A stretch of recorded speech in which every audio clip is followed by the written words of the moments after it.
Okay, so I also made a comment that I was going to talk about the wind. And I wanted to honor that. When I make a promise, I keep it. So the elements, sun, wind, water, earth, we are made of all of these things and more. And I actually feel there's so many messages that we get from Mother Nature at her finest if we choose to listen. So the wind is quite a powerful element, and if you let it, it'll blow the shit right out of you. All of your worries, all of the everything.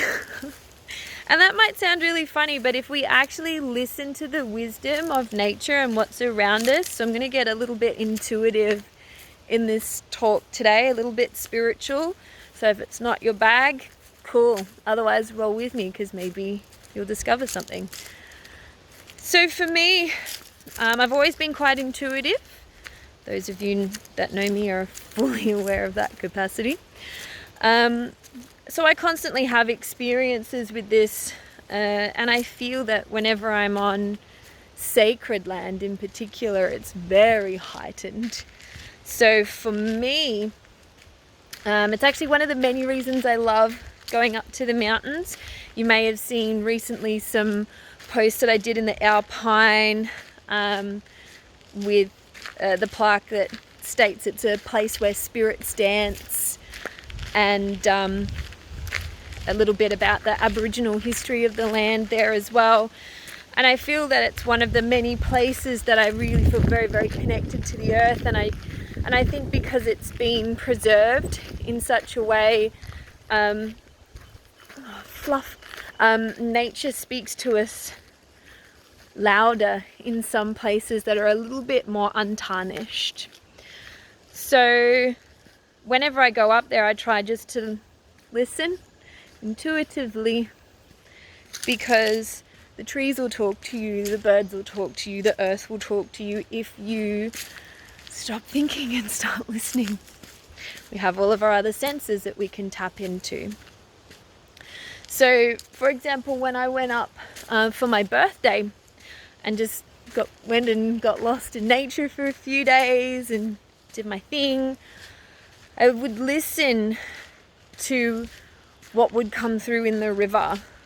So, the river always says that you can be soft and powerful at the same time, And that reminds us of that feminine qualities of ourselves and of life. You can be strong and soft at the same time. The snow gums tend to always want to chat. And I'd love to actually, if you are connected with, maybe you come from Aboriginal background or elders or something along those lines, I would actually love to find out more about this. So please connect with me on that, because I'm always curious. But I feel the snow gums want to talk all the time. And I know from work that I've done, for example, with Paul Check, is that, shaman will speak to the trees because the trees are always trying to commune with us. It sounds very hippie, but roll with me. So the snow gums always want to have a chitter chat.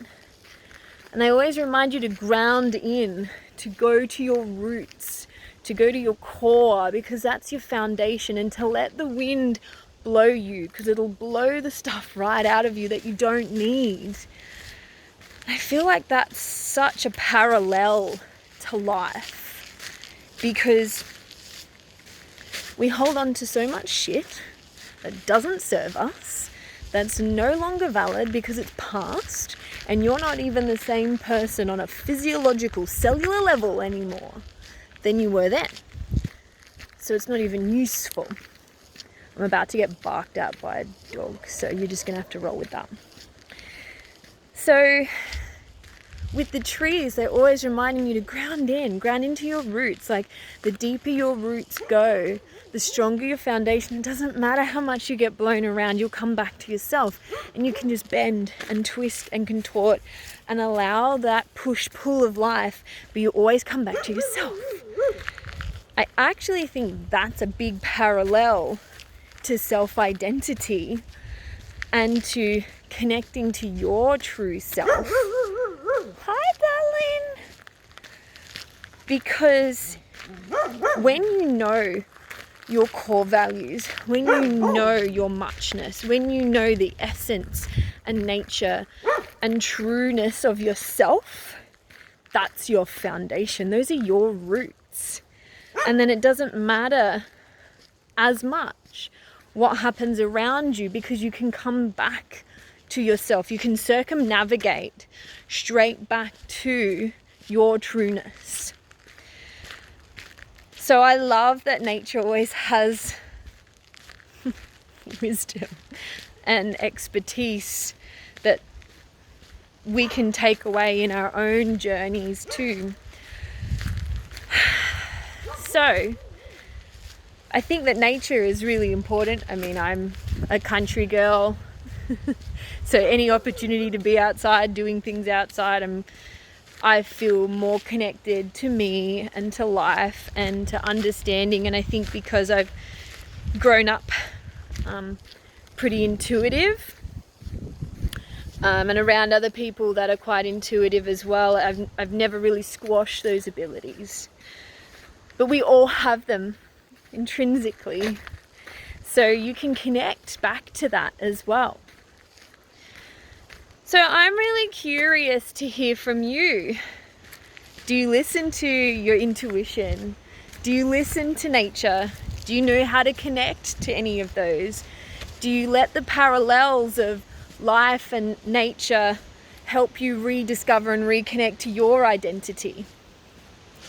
If any of that makes you curious and you'd like to know more, comment in, DM me. I'll also be running a free online workshop about rediscovering your true self. So if you want to join me for that as well, make sure you let me know, and I'll be letting you know dates about that super soon too. So yeah, sit in that one. Intuitive. We all have it. We've just lost it. It's time to bring it back.